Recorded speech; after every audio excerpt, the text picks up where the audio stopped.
பரசக்தி. பரவாயில்லையா? பரசக்தி படத்தின் விமர்சனம் பாடல் வடிவு.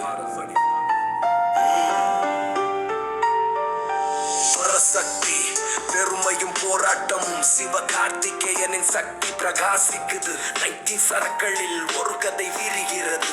இந்தி எதிர்ப்பு ஒரு இயக்கம் ஊறுகிறது. பரசக்தி துணிச்சலான கதை.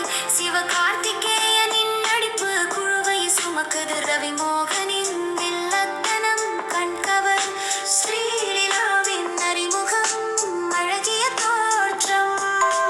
ஒளிப்பதிவு அழகு ரவி கே. சந்திரனின் கலை ஜிவி பிரகாஷ் குமாரின் இசை நம் உள்ளத்தில். ஆனால் கதை நடை சற்று மெதுவாக, நகைச்சுவை காட்சிகள் சற்று பொருத்தமில்லை. பரசக்தி துணிச்சலான கதை. சிவகார்த்திகேயனின் நடிப்பு குழுவை சுமக்குது. ரவி மோகனின் வில்லத்தனம் கண்கவர். ஸ்ரீலீலாவின் அறிமுகம் அழகிய தோற்றம். மாணவர் பெருமையை முன்னிலைப்படுத்தும் முயற்சி தமிழ் சினிமாவில். மொழி பெருமை குறைகள் உண்டு, ஆனால் நோக்கம் தெளிவு. பரசக்தி பார்க்க ஆர்வம் தரும். எப்படி இருக்கு? வேறு மாற்றங்கள் வேண்டுமா?